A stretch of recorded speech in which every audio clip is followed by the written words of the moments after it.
Nako, breaking news, Malutikia, no, may matinding banat dito kay BBM, no? At dito may isang senador, ha, na pumapasok, labas-pasok daw sa BJMP upang dalawin itong si Madriaga, no? Sino kaya 'yon? No?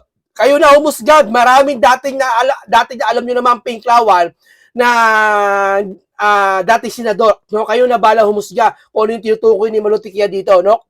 At eto, sabi nila, destabilization daw ang mga bumabatikos na napuna sa administrasyon, eh anong tawag sa kanila? Ginabatos nila, binabatikos sila si Sara. Di ba destabilization din sila?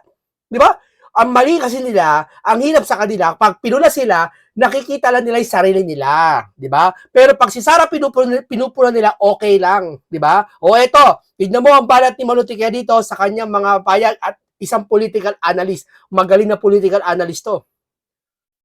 First, with the impeachment hearing just yesterday, upon motion of Congressman Terry Redon, the House Committee on Justice voted to issue subpoenas, one to the Bureau of Internal Revenue for income tax returns and related records covering 2007 to 2025 in relation to Vice President Sara and her spouse, Man Scarpio, and identified business entities. And Redon also moved for subpoenas to be issued to the Securities and Exchange Commission for general information sheets and audited financial statements of several firms linked to Vice President Sara Duterte and her family. So this was according to Cagayan Representative Rufus Rodriguez, a fishing expedition. So he opposed this, but the House Committee Fishing expedition naman talaga eh. Justice had like a unanimous vote, except for Congressman Rufus Rodriguez, to approve the subpoenas. What's your take on all of this? Well, Attorney Jimeno, I agree with Congressman Rufus Rodriguez that it is a fishing expedition. Those things that they are asking, the documents and invoking the subpoena powers of the Committee on Justice, only gives you a view of there is insufficiency in substance. Because when they passed sufficiency in form and substance, the determinants of the ultimate determinants of facts should have been tested when they discuss the substance. But apparently, coming up with the list, everyone in that committee, I guess, were shocked when Congressman Ridon came up with several companies. You don't even know when those companies were set up. You don't even know, are they really shareholders? So these things kind of open something that is not good in the process. That it is indeed a fishing expedition.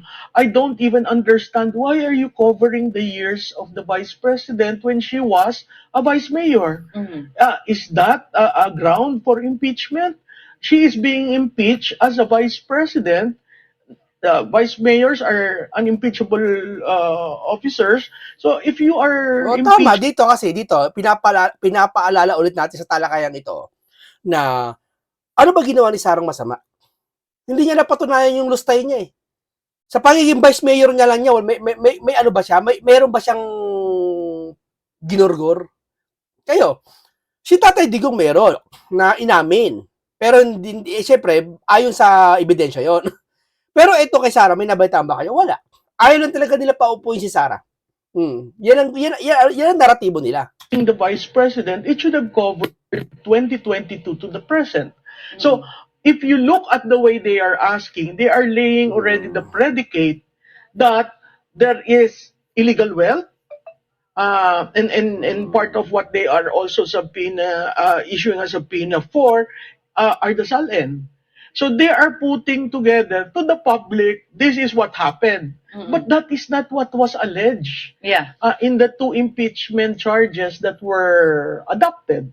Yeah, I understand that impeachment proceedings are sui generis, pero ang pinakamalapit na parang analogy here would be a preliminary investigation in a criminal case. But usually, the prosecutor's office, they confine themselves within the allegations of the complaint. So, medyo nakakagulat nga na ngayon merong subpoena for one companies that you said that did not appear in the complaints.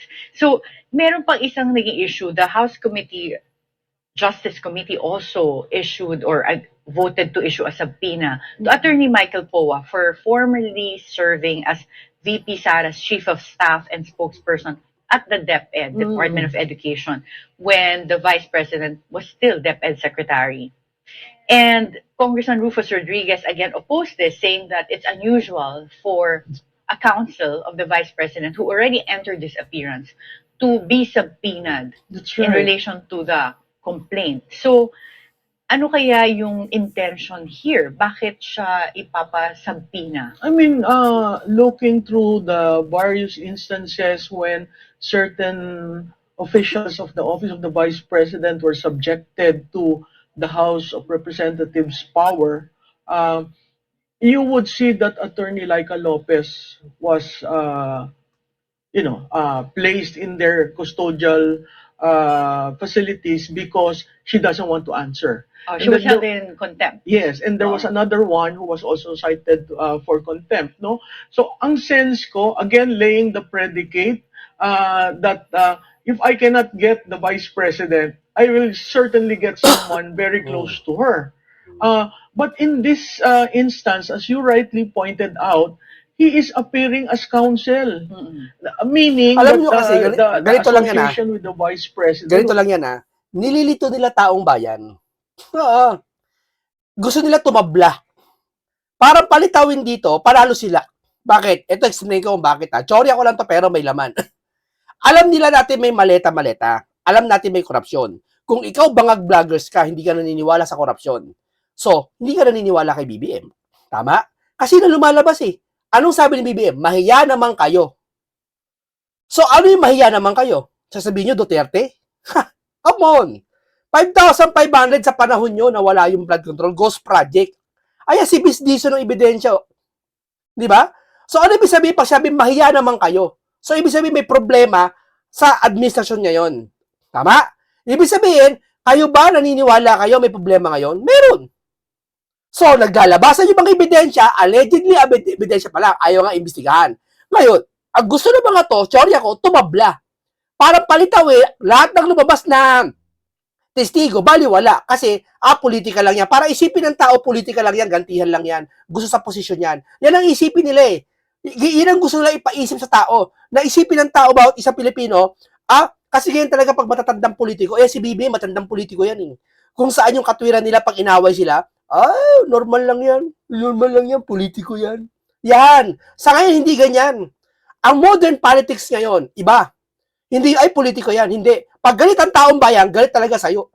Pero pag matatandang politiko, galit yung taong bayan, isasabihin niya sa bunganga niya, kaya galit siya kasi namumulitika lang yan. Yan ang pagtutuloy ng mga matatandang politiko. Kaya sa susunod, huwag kayong buboto ng mga datihan. Huwag kayong buboto ng mga datihan. Dahil ang katwiran ng utak nila ganyan. Kaya gusto nyo ito, ako ito tsorya ko na naman lahat yan eh. Pwedeng possible na si Sara ginaganito nila, kuwari may palalabasin ng gantong kriminal, galing sa kulungan, para tumabla. Oy, may bagman si Sara, para tumabla, meron din maleta, si Sara naman may bagman. Para isipin ng tao, politika ng lahat to. Di ba? Parang sila ang ligtas dito. Mali po yun. Huwag po kayo papalinlang. Huwag kayo papalinlang. Pagpalagay natin totoo kay Sara, mas kung totoo kay Sara, mas totoo yun sa kanila. Tandaan nyo yan. Para parehas, dumaan sa investigasyon. O sino ba ayaw magpa-imbestiga? Sino ba? Si Sara papaimbestiga eh. May attorney nga eh. Di ba? Inuuna na nga nila si Madriaga eh. O ngayon, sino ba ayaw nila magpa-imbestiga? Sino? O kayo humatol kung sino guilty sa kanilang dalawa. Longer there, he is Alam mo, ako lang yata dito, ako lang yata vlogger, ha? Ako lang yata vlogger nakapagpapaliwanag lahat na nangyayari. no longer with DepEd. He is now a lawyer and for all intents and purpose, kasama siya dun sa listahan ng abogado. Diba? May mali ba dun? Isn't it that that is the right of any individual to choose their counsel? For all you know, that counsel may be prejudiced, maybe derogatory record is there, but still, that is due process. The person, any Filipino has a right to pick his or her counsel. Yeah. And in this instance, I don't understand being a counsel can be subjected to something beyond your role as counsel.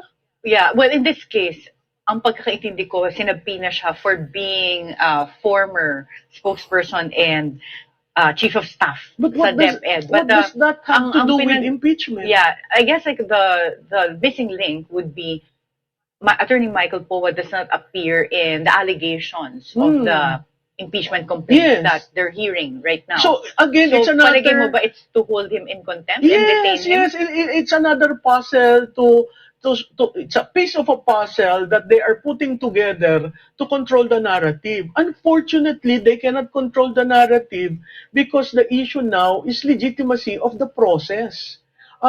If you look at the Supreme Court decision on the impeachment, every step, there were 12 conditions that would justify fulfillment of the constitutional right on due process.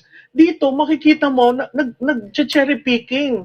And then they will put together the puzzle saying, oh, kita mo, involved siya. O kita mo, merong illegal wealth. O kita mo, hindi reflect sa SALN. If that would be the case, that is already trial, right? And shouldn't the House of Representatives just check may determinants ba, factual determinants ng kanilang Yeah. ng allegations sa Parang complaint? similar to rules of criminal procedure na may determination ng probable cause, Yes. or in the recent amendments yung sufficiency to lead at least strong evidence of likelihood of guilt. Yes, Oo. yes. So, yung kay Congressman Rodriguez's remarks about Madriaga being a polluted source was ordered stricken off the records. What is your assessment of Ramil Madriaga's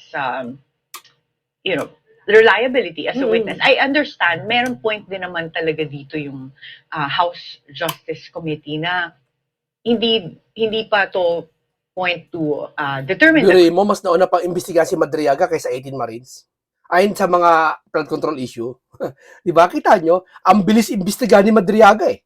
Oh, etong 18 Marines eh. Ayaw nila, pati yung mga dating issue eh. Ayaw pa rin nila eh. So, ibig sabihin, ayaw nila matuklasan kung sino talaga big fish. credibility of the witness. But this was because of the motion of Congressman Chel Diokno na to provide additional security. Yeah. Oo, but ang question rin, Nakakatawa. Additional security kay Madriaga. Si Tebes. Ay, nako, Diyos ko po. Ano, kayo nakaupo ngayon sa posisyon nyo? Si Sara pagbibintangan nyo? Come on. Alam ko nakakulong si Tebes, di ba? Bantayan nyo si Madriaga. Kayo nakaposisyon dyan eh. Yeah. that I was wondering about is who is Madriaga's handler? Kasi Yes. based on the letter that was read into the records during the hearing, it seems to be professionally written. Meron pang mga references to an annex. At saka may, So, for someone who is currently detained in prison, sinong tumutulong sa kanya na sulatin yung mga ganitong sulat? ang balita ko, may isang legislator na in and out. Nako. At saka may isang ex-legislator na in and out rin. Nako. So, yung kay Madriaga, I think the very person that you need to contact and to establish Madriaga's allegations would be attorney, there's an attorney kilala, I don't know him, but lumalabas sa news accounts, no? And then when you say, sa kampanya kasi marami kang nakikitang tao, that doesn't necessarily mean na tao ko siya. Maraming tumutulong. Pero yung punto ni Congressman Rufus Rodriguez is polluted source. Why is the House doing this, issuing a protective custody to a polluted source? Bakit ba siya nasa kulungan in the first place? Siguro dapat yun ang tingnan natin. Ngayon, kung meron siyang affidavit, sworn affidavit. Nakakatawa nga eh. Ano naman daw kung dating yung isa talak ng talak, kilala nyo na yun. Ano daw base yan? Ano naman daw kung si Madriaga dating kriminal, ayun na, alam mo na, may kriminal si Madriaga. Bakit daw yun ang sisilipin? 'Di ba? Bakit daw sisilipin na kriminal si Madriaga, no bail siya habang buhay na pagkakakulong? Bakit daw di paniwalaan si Madriaga? Ito sagot ko. Tanong nyo kay Pinky yan. Diba? Kay Pinky, wala pa nga investigasyon, di pa napapatunay 18 Marines, wala nang kredibilidad ng 18 Marines eh. Eto, nakakulong na. Ha? Parang tinatanggap nyo pa. So, sa Madriaga, may kredibilidad si Madriaga. Yun ang gusto ninyo. Pipili lang kayo ng gusto nyo magkaroon ng kredibilidad, mapasamayan o hindi, basta sa inyo, tingin nyo may kredibilidad, o pwedeng tumistigo, pwedeng imbestigahan. Ya? Kasi, alam nyo kasi, may naratibo. Di katulad sa 18 Maris, ayaw nyo may mapahuli na big fish. At kailangang i-test, di ba? Hindi ba dapat trabaho yon ng House of Representatives? Hindi magbigay ng custodial cover sa kanya dahil hindi pa nga na-establish totoo ba itong sinabi niya. Kasi, di ba, meron siyang sworn affidavit, tapos si Colonel La Chica nag-deny in a sworn affidavit. So, banggaan ng mga affidavits nila. Dapat si committee chair should be able to establish where is the truth here. Oo. But palagay mo ba meron din naman siyang basis to say that he fears for his life? Well, you're safe there in the jail system. I mean, there are guards there. If there will be an attempt in his life, surely it will not come from the office of the vice president. Diba? Because they have What will they get from that? Or may control ba sila? May ability ba sila to control The office of the vice president? BJMP? Hindi, No. oo. But that is under DILG. So, if you're looking at protective custody, why don't you appeal to the secretary of DILG and say, put several guards there? Kanina nung na-mention mo, merong kang naririnig na legislator and former legislator na in and out. You mean in and out sa pagdalo kay Madriaga? Yes, and they were able to help him craft that sparkling affidavit that is now attached. And, you know, Are you at liberty to say kung sino itong mga mahirap. tao to? Pero yung isa, dating kalihim ng kagawarawan ng hustisya. Sino kaya yun? Dating kalihim ng kagawaran ng hustisya? Sino yun? Sino kaya yun? Alam niyo na kung sino yun. Sino pa isa? Yung isa, dating senador. Naku mo, dating senador. Sino yun? Alam niyo na kung sino. Yeah? Yan siya sabi natin. Samantalang 18 Marines, walang kumakausap. At hayagan sila, si Mike Defensor. Magtaka ka kung si Mike Defensor hindi kinakausap ang 18 Marines. Ibig sabihin, guilty si Mike Defensor. Hindi. Lumalantad niya siya, umaamin niya siya, pinapahiram niya sa sakyan niya. Tinutulungan niya 18 Marines. Hayagan, sabihin, hindi siya guilty. Sino ba yung guilty dyan? Kayo mamusga. May ebidensya ang 18 Marines sa kinausap nilang ICC. Yeah? DOJ. Isa. Diba? Okay. Sige. Naandyan. So, pag mga ganon, polluted source ba? O talagang hinanap nila ang isang source na ganyan para idiin ang vice president? Well, what I noticed yesterday at the hearing was the voting pattern. Medyo consistent kasi siya. That it's always Rufus Rodriguez voting by himself, usually against the motions, and practically, well, everyone else voting in favor of the motions that were raised. So, para sa akin lang, in the past, when I was observing Congressman Rufus Rodriguez, he also voted in favor of finding sufficiency in form and substance for the impeachment complaints against Vice President Sara. Were you surprised by his positions yesterday? But before you elaborate on this, we'll have Lutikia. Based on the voting patterns yesterday, it was pretty consistent. Laging nag-iisa si Congressman Rufus Rodriguez with voting either against a motion or in favor of a motion, but laging the rest of the members of the House Justice Committee were voting against. Magkaiba sila lagi. So, looking at Congressman Rufus, he also voted in favor of finding sufficiency in form and substance for the impeachment complaints against Vice President Sara Duterte. Nagulat ka ba sa mga posisyon niya yesterday? Oo, nagulat ako. Kasi katulad nung unang round, ang gaganda ng mga pinupoint niya sa debate. Tapos nagulat ako sa dulo, bumoto dun sa 54.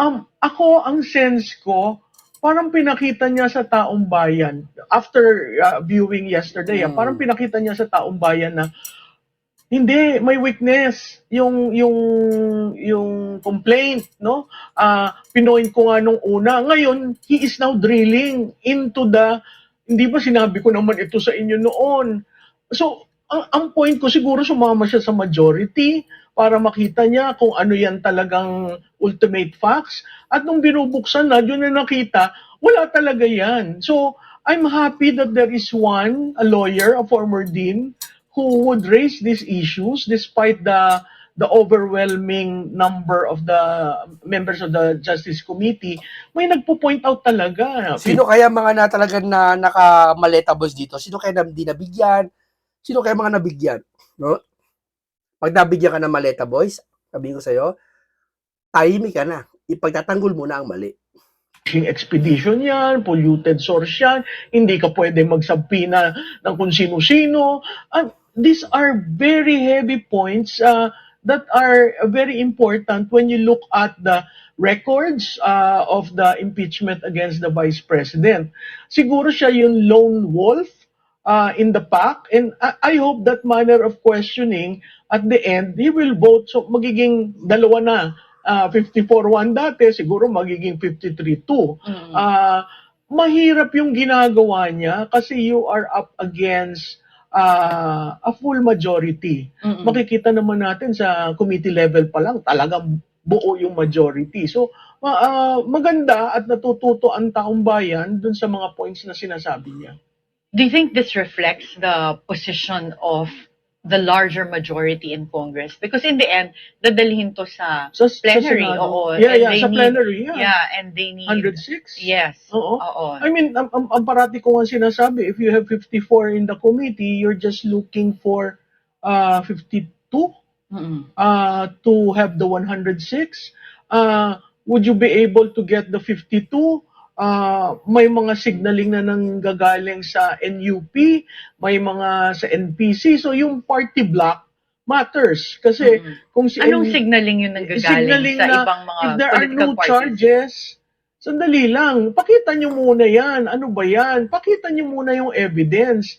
Kasi ako, Karen, as a layman, yung evidence should have been attached to the complaint. Hindi yung i-open mo, ipapry open mo yung, because there is a complaint, ipapry open mo yung process to get the evidence to support the complaint. Yeah. Sinabi Actually, niyo na parang nga- ganyan yung nangyari Diba? sa amin with Chief Justice Corona. Yes, you were there. Walang masyadong binigay na evidence when the impeachment complaints were filed. Pero pagdating naman dun sa trial, yun yung ginamit na parang Oo. fishing expedition. And I remember Justice Cuevas, who was part of the defense team, also raising that as a At saka, constitutional issue. Karen, remember, there was no SALN. In the charges that were presented in the Senate during the trial, parang kahiyaan na anong rason ng ating i-charge sa kanya o tingnan natin ang SALN. Oo. Yung SALN last several days before, Yeah. talagang makikita mo ginamit. Yeah. So, because of this, in a previous interview, you said na with another Alam mo, kung susuruin mo talaga lahat ng ebidensya, mahina ebidensya kay Sara eh. Bungangalan nila pinapasama pati yung mga trolls na lustay ganyan, asa si Sara. Wala sila may butas, yun lang tamo, yung lustay. Yung Mary Gispiatos. Di ba sabi na nga, ba't mo lalagay totoong pangalan dyan? Intelligence punch yan eh. Di ba? Ba't mo lalagay totoong pangalan dyan? Hindi nila alam yun. Pero alam ng mga politiko yun. Pero yung mga politiko ayaw sabihin sa mga tao. Para yung tao mag-react ng masama labang kay Sara. Ganyan sila kalinlang. Kung talaga mahal nila taong bayan, sasabihin nila kung ano katotohanan. Tatandaan niyo yan, ha?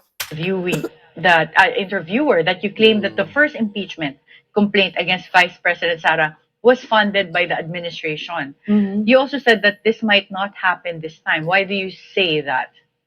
Well, because nagkabukingan nga na dun sa Nako. flood control. Imagine the first time they didn't see the complaint, they were placed in one room, their cell phones were left outside, and they were asked to sign.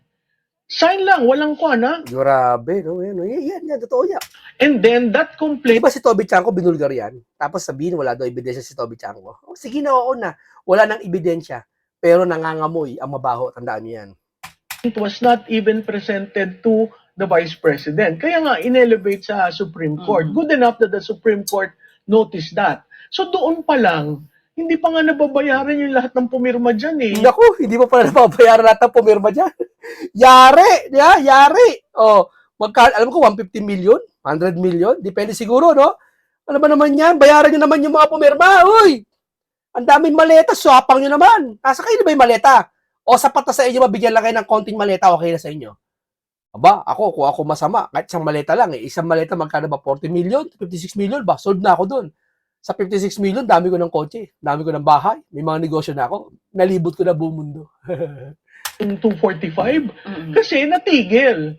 So ngayon ang pressure sa executive, wag na niyang i-FLR, dalhin niyo na dito. Ito, pipirma kami. Mm-mm. Pero since wala naman sila nakukuha ngayon at wala ngang cash at hindi with the crisis, I'm so thankful with the crisis kasi mamimili ka ngayon. Saan mo lalagay yung pondo mo? Sa politika o serbisyo sa taong bayan? So ito, napakahirap na posisyon sa administrasyon. Kung ako si Pangulong Marcos, Nako, makinig ka, BBM. sasabihin ko itigil niyo muna yung impeachment. Harapin muna natin yung crisis. Tama, wala naman sinabi, tigil nyo ng permanent yung impeachment eh. Itigil nyo muna yan. Harapin nyo muna itong crisis. Ayaw nilang palagpasin yan. Ibig sabihin, wala, ito, bigyan ko example. Ikaw ba, halimbawa, may mahuhulog yung anak mo, tapos mahuhulog yung bike, ano uunahin mo? Siyempre, anak mo. Bakit? Kasi buhay yun, tsaka mahalaga yun. Tama? Anak mo yun. Yung bike, okay lang yun. Walang halaga yun kaysa kumpara sa anak mo. Correct? O ano mahalaga ngayon? Yung impeachment kay Sara o yung oil crisis ngayon nangyayari sa Pilipinas? Sino unahin mo? Si Sara? So, ibig sabihin, mahalaga sa kanila kay Sara. Walang halaga sa inyo yung taong bayan. Correct? Tama analogy ko? Walang halaga sa inyo taong bayan. Kasi kung mahalaga sa inyong taong bayan, unahin nyo muna taong bayan bago si Sara. Hindi nyo naman palagpasin si Sara eh. Hindi naman natin sinabi, tigil nyo na yung impeachment na yan. Hindi natin sinabing ganun. Unahin nyo muna ito. O, di ba? Yun ang problema yung taong bayan eh. O sige, palagay natin, wag muna unahin, no? Kung kaya naman ng oras pagsabayin. Eh kaso wala eh. Impeachment Sara lang talaga eh. Wala talagang issue kahit anong oil crisis. Bahala kayo, walang sakyan sa jeep. Wala kayong transportation dyan. Mahal ang bilhin, wala kami pakialam basta impeachment Sara kami. Yan, tatandaan namin yan sa 2028. Yan, yung mga halimaw na yan. Yung mga masasamang ugali na yan. Hindi ko sinasabing wag maging accountable, hindi. Pero kita mo yung optics, ang tao nagkakagulo, naglalakad sa kalye, hindi maintindihan Tama, correct. kung magkano ang bilihin. Tapos nandito ang mga politiko, nag-fishing expedition. Tama ba yun? Mhm. So palagay niyo po ba malalampas na to ni Vice President Sara? Some are saying that this is meant to disqualify her from running in 2020. Malalagpasan yan at sila kabado na. Kung ano-ano ng mga ini-imagine nila. Paranoid na sila. Yeah, I think it's very obvious from the start. They want to demolish her. They want to shake the base. And ultimately, they want her to be disqualified from holding any public office. That is the long-term plan. Ang tingin ko, aabot sa Senado, magkakaroon ng trial, may boto ba? Yun ang mahirap. Boyd Abinicio yan. Kasi sa Senado, parang anim doon ang re-electionist, yung iba end of term. And of course, if you're re-electionist, napakahirap mong diinan ang declared candidate for 2028. So, maraming mangyayari between now and the time it is elevated in the Senate. But again, Attorney Jimeno, no, may crisis. Mm-mm. Doon muna tayo sa crisis. Ayusin muna natin ang taong bayan bago tayo manira at alisin ang isang frontrunner. Yeah. Okay, so since pinag-usapan natin yung crisis, meron na bang para sa inyo clear plan ang administration to deal with the crisis that's caused by the Middle East? Wala ako nakikitang plan. Ang nakita ko lang yung Wala. Yung nagkagulo nga, di ba, sa OFW, di pa pauwi. Anong ginawa ng leader natin? Pumunta ng New York. Di ba? Mahalaga ba yung pinuntahan niya? Kayo umusga. order calling for uplift. No? Oh, yung uplift, may bago tayong acronym, yung uplift, diba? Uplift. Unified Package for Livelihood, and basta meron siyang, and Frontliner Oo, something. so, Yeah. may binuot ditong committee, but it's made up of the existing departments at ang chairman ay ang ating presidente. But based on the contents of the executive order, do you think this would be able to address No, because the it crisis? focuses only on energy. Mm-mm. 'Di ba? Ang hindi ko maintindihan dito sa administrasyon na ito, nung una sinabi walang oil crisis, tapos immediately on the same day may crisis. Tapos Hindi, ginagawa niya lang para yung tao malito. Para yung tao manawa sa kanila. No, para isipin na lang, ganito ginagawa na, gumagawa talaga ng paraan sila. Parang gano'n ang gusto nila palitawin. ngayon lumabas yung executive order, tuwan-tuwa ako dahil in the absence of Kasi pag pinokus nila yan, mabibigo sila eh. Yun ang ayaw nilang makita ng taong bayan, mabigo sila. Alam mo, sa kabiguan, hindi kawalan yan. contingency plan, at least may directional map kung anong gagawin natin. But this time, it is only focused on energy. Mm-mm. It is not looking into logistics. Of course, when you talk about energy, it impacts on logistics, it impacts on manufacturing, and then it impacts on the commodities that we buy. Yeah. So, hindi ko maintindihan bakit energy lang nakafocus, which would mean yung ating security supply may probably end by April. Mhm. Which is, I don't know if the news on the Russian importation of oil what is true. If that is true, at least meron kang May panggagalingan. may ng supply. panggagalingan. Oo. At hindi siya traditional sources natin. So, doon lumalabas yung the importance of foreign policy.